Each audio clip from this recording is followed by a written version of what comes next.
सभी को मेरा नमस्कार। एक बार फिर से आपका स्वागत है अपने यूट्यूब चैनल ऑनलाइन क्लासेस गुरु में। हम आपके लिए लेके आए हैं कक्षा 8 विषय विज्ञान का जो पेपर 4 अप्रैल 2023 को होने वाला है। किस प्रकार से पेपर आने वाला, सारी जानकारी इस वीडियो के माध्यम से, प्रत्येक जो प्रश्न है सभी प्रश्न के आंसर इस वीडियो के माध्यम से, तो बने रहिएगा हमारे यूट्यूब चैनल ऑनलाइन क्लासेस गुरु पर। तो यहाँ पर देख सकते हैं आप, ये प्रारंभिक शिक्षा पूर्णता प्रमाण पत्र परीक्षा 2023 है, विषय विज्ञान है, कक्षा 8 है और सब्जेक्ट साइंस है। इस प्रकार से आपको पता ही होगा, सबसे पहले आपको अपने रोल नंबर अंकों में लिखने हैं, फिर पास में ही आपके हस्ताक्षर करने होते हैं, फिर नीचे आपको अपना जो परीक्षा का दिन है वो लिखना है और फिर परीक्षा की दिनांक लिखनी है। फिर नेक्स्ट देखिएगा, तो आपके जानकारी मैं देना चाह रहा हूँ कि जो 1 से लेके 3 तक आपके ऑब्जेक्टिव आएंगे, जो प्रश्न 1 से लेके 3 तक ऑब्जेक्टिव आएंगे, और फिर 4 से लेके 6 तक आपके सत्य असत्य आएंगे। तो देखिएगा, ये ऑब्जेक्टिव है। पहला प्रश्न है, किस रेशा का उपयोग पैराशूट बनाने में किया जाता है? Polyester, polycot, polywool, nylon. तो इसका जो राइट करेक्ट आंसर हो जाएगा वो हो जाएगा नायलॉन। क्या हो जाएगा?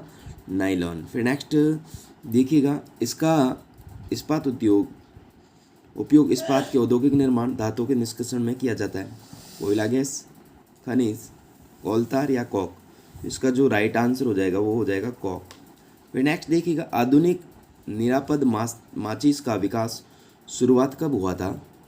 तो इसमें दे रखा लगभग 200 वर्ष पूर्व, लगभग 2000 वर्ष पूर्व, लगभग 400 वर्ष पूर्व, इनमें से कोई नहीं। इसका करेक्ट आंसर हो जाएगा लगभग 200 वर्ष पूर्व आंसर हो जाएगा। तो ये ऑब्जेक्टिव 1 से लेके 3 तक आने वाले हैं और प्रत्येक जो प्रश्न है वो 1 अंक का रहने वाला है 1 से 3 तक। और फिर देखिएगा, प्रश्न आपके 4 से लेके 6 तक सत्य और असत्य में आएंगे। तो खंडन अलैंगिक जनन की एक विधि है, सत्य असत्य।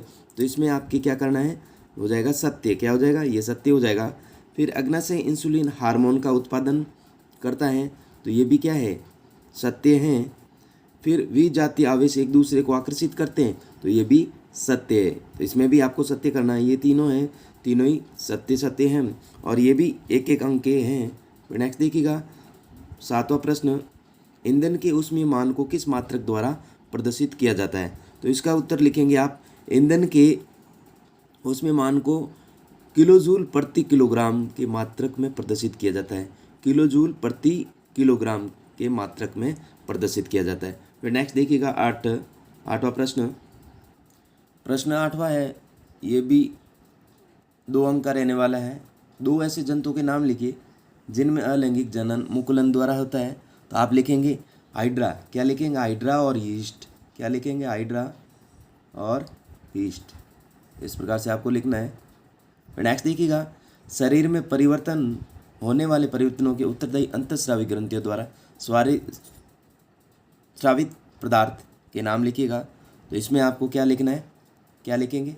हार्मोन। क्या लिखेंगे? हार्मोन। नेक्स्ट देखिएगा, 10वां प्रश्न, भ्रंश किसे कहते हैं? भ्रंश क्षेत्र किन्हें कहते हैं?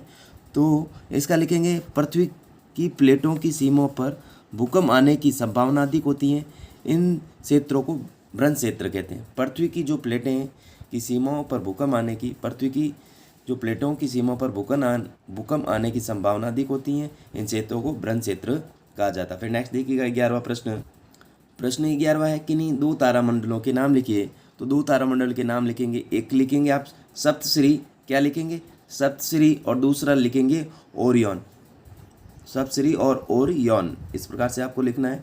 सप्तश्री ओरियन हो जाएगा ये, और यहाँ पर आपको सप्तश्री लिखना है। 2 के नाम लिखने हैं। फिर नेक्स्ट जो 12वां प्रश्न है, पर्यावरण को स्वच्छ रखने में सूक्ष्म जीव कैसे उपयोग करते हैं? तो इसका उत्तर करेंगे आप, देखिएगा। तो तारामंडलों के 2 नाम है, सप्तश्री ओरियन, और ये प्लेटों की सीमाओं पर भूकंप आने की संभावना अधिक होती है, तो इन क्षेत्रों को भ्रंश कहते हैं। और ये हार्मोन है 9वें का, ये 10वें का, और ये 11वें का। और ये 12वां का प्रश्न है, पर्यावरण को स्वच्छ रखने में कुछ सूक्ष्म जीवों का योगदान महत्वपूर्ण है। सूक्ष्म जीव हमारे द्वारा उत्पादित अवशिष्ट का विघटन करके उन्हें भूमि में समाहित कर देते हैं। कार्बनिक अवशिष्ट, सब्जियों के छिलके, जंतु अवशेष का अपघटन जीवाणुओं द्वारा किया जाता है। यह जीवाणु प्राकृतिक अपमार्जक होते हैं जो वातावरण को शुद्ध बनाने में सहयोग करते हैं। फिर नेक्स्ट देखिएगा 13वां प्रश्न। प्रश्न 13वां है, बहुलक किसे कहते हैं? दो पादप बहुलकों के नाम लिखिए। तो बहुलक इसे अंग्रेजी में पॉलीमर भी कहते हैं, जिसका आशय है अनेक इकाई। अतः बहुलक वह पदार्थ जो छोटी इकाइयों के दोहराने से बनता है। प्रकृति में पाए जाने वाला कपास भी एक बहुलक है, इसे सेलुलोज भी कहते हैं। दो पादक बहुलक के नाम लिखेंगे आप, कपास और स्टार्च। क्या लिखेंगे? दो पादक बहुलक, कपास और कपास लिखेंगे पहला, और दूसरा लिखेंगे स्टार्च। क्या लिखेंगे? स्टार्च। नेक्स्ट देखिएगा प्रश्न 14वां है, निम्नलिखित सारणी में समूह, एक समूह का सेकंड समूह से मिलान कीजिएगा। तो यहाँ पर जो प्रवासी पक्षी हैं वो साइब्रेन कैर्न हो जाएगा, और जो संकटापन स्पीसीज है वो बाघ हो जाएगा। फिर विलुप्त स्पीसीज है वो हो जाएगा डायनासोर, और विशेष क्षेत्रीय स्पीसीज हो जाएगा भारतीय विशाल गिलहरी। इस प्रकार से आपको मिलान करना है, यहाँ पर नीचे लिख सकते हैं। फिर नेक्स्ट देखिएगा 15वां प्रश्न। 15वां प्रश्न है, नीचे दिए लिखे वाक्यों को सत्यता की जांच कर सत्य असत्य पर चिन्ह लगाइएगा। तो कोयला एक जीवाश्म ईंधन नहीं है, तो ये क्या है? असत्य है, यहाँ पर असत्य पर राइट करना है। फिर कोक एवं कठोर सांद्र और काला पदार्थ है, तो ये क्या है? ये सत्य हो जाएगा, यहाँ पर सत्य पर निशान लगाना है। फिर नेक्स्ट है, कोलतार एक सुगंधित काला गाढ़ द्रव होता है, तो ये क्या हो जाएगा? असत्य हो जाएगा। फिर नेक्स्ट है, मिट्टी का तेल स्टोव, लैंप और जेट वायुयान के ईंधन के रूप में काम किया जाता है, ये सत्य है असत्य? तो ये भी आपके सत्य है, सत्य पर राइट का निशान लगाना है। फिर बहुकोशिक तथा एककोशिक जीवों को समझाइए। तो इसको लिखना है, बहुकोशिक जीव यह जीव जिनका शरीर एक से अधिक कोशिकाओं द्वारा बना था। बहुकोशिक किसे कहते हैं? जिनका जो शरीर होता है वो एक से अधिक कोशिकाओं से बना होता है, बहुकोशिक जीव कहलाते हैं। सभी जो बहुकोशीय जीव जीवन का प्रारंभ एक कोशिका से ही करते हैं, जो एक निषेचित अंडा है। निषेचित अंडा गुणन करता है तथा वृद्धि और परिवर्तन के साथ साथ कोशिकाओं की संख्या में भी बढ़ती जाती है। फिर एक कोशिकीय जीव, एक कोशिका से बने जीव एक कोशिकीय जीव कहलाते हैं। जो जीव एक ही कोशिका में वे सभी क्रियाएं करते हैं, वे बहुकोशीय जीव अपनी अपनी अनेक कोशिकाओं से करते हैं। फिर नेक्स्ट 17वां प्रश्न है, बल द्वारा उत्पन्न किए जा सकने वाले 4 प्रमुख प्रभाव लिखेगा। तो इसका लिखेंगे, पहला लिखेंगे बल गतिशील वस्तु की चाल में परिवर्तन कर सकता है।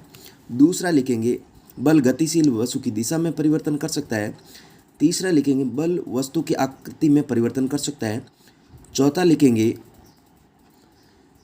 बल किसी वस्तु को विराम अवस्था से गति में ला सकता है। फिर नेक्स्ट देखिएगा प्रश्न 18वां प्रश्न, स्थितिक घर्षण और सीमांत घर्षण में। तो स्थितिक घर्षण वह होता है यदि बल लगाने पर भी वस्तु गति उत्पन्न नहीं होती है, तो इसका अर्थ होता है कि यहाँ पर कोई समान तथा विपरीत बल उत्पन्न हो गया है।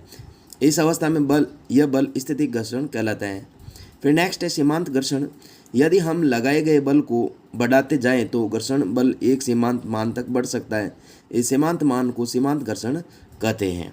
फिर नेक्स्ट देखिएगा प्रश्न 19वां प्रश्न है, आकाश में तड़ित तथा मेघ गर्जन की घटना एक समय तथा हमसे समान दूरी पर घटित होती है। तो हमें तड़ित पहले दिखाई देते हैं तथा मेघ गर्जन बाद में सुनाई देता है। इसकी व्याख्या कीजिए। तो इसका उत्तर करेंगे, ऐसा उनके वेग में अंतर के कारण होता है। प्रकाश का वेग ध्वनि के वेग की अपेक्षा बहुत ज़्यादा होता है, अतः प्रकाश हम तक ध्वनि की अपेक्षा पहले पहुंचता है। अतः आकाश में तड़ित तथा मेघ गर्जन की घटना एक समय तथा समान दूरी पर घटित होने पर तड़ित पहले दिखाई देती तथा मेघ गर्जन बाद में सुनाई देता है। फिर नेक्स्ट देखिएगा प्रश्न आपके, नींबू रस में विद्युत चालन का परीक्षण का नामांकित चित्र बनाना। तो ओनली फॉर आपको चित्र बनाना है। फिर प्रश्न है 21वां, सौर परिवार के सदस्यों के नाम बताइए, उनकी गति किस प्रकार नियंत्रित करती है। तो सौर परिवार के सदस्यों के नाम लिखेंगे। सूर्य सौर परिवार का मुखिया है। सौरमंडल में 8 सदस्य हैं, जिनमें नाम बुध, शुक्र, पृथ्वी, मंगल, बृहस्पति, शनि, यूरेनस तथा नेपच्यून है। इसके अतिरिक्त अन्य सदस्य लघु ग्रह, क्षुद्र ग्रह, धूमकेतु तथा उल्काओं के झुंड है। इन सभी सदस्यों की गति मुख्य रूप से सूर्य के गुरुत्वाकर्षण बल द्वारा नियंत्रित होती है। फिर नेक्स्ट देखिएगा 22वां प्रश्न, 22वां प्रश्न लिखेंगे, खाद क्या है, इसके लाभ बताइएगा। और अथवा में आएगा, ये 6 अंक के होंगे। फसल चक्रण क्या है, समझाइए। असमतल भूमि में सिंचाई की सबसे कारगर विधि का वर्णन कीजिएगा। फिर नेक्स्ट देखिएगा 23वां प्रश्न।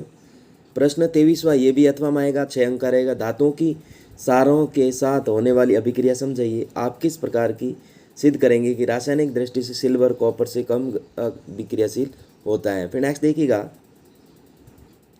प्रश्न 24 है, निम्न में से प्रत्येक के लिखिए। यदि प्रकाश की एक समांतर किरण पुंज इनमें से टकराए तो निम्नलिखित परावर्तन या विसरित परावर्तन, प्रत्येक स्थिति में आप उत्तर करिएगा। पॉलिशिंग युक्त लकड़ी की मेज, चॉक पाउडर, गत्ते का पृष्ठ और संगमरमर के परस्पर फैला जल। फिर जेब्रा क्रॉसिंग किसे कहते हैं, क्यों बनाया जाता है। फिर अथवा में आपको, यदि परावर्तित किरण आपतित किरण से 90 डिग्री का कोण बनाए तो आपतन कोण का मान कितना होगा। सड़क सुरक्षा की दृष्टि से वाहन चालक के 4 कर्तव्य बताइएगा। नेक्स्ट देखिएगा अंतिम प्रश्न है, ये भी आपके अथवा में आएगा, 6 अंक का रहेगा। ताजमहल की सुंदरता पर संकट का वर्णन कीजिएगा। स्वच्छ भारत मिशन के क्या उद्देश्य बताइएगा।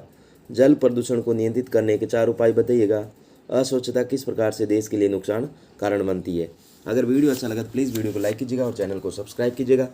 Thanks for watching. वीडियो देखने में बहुत बहुत धन्यवाद।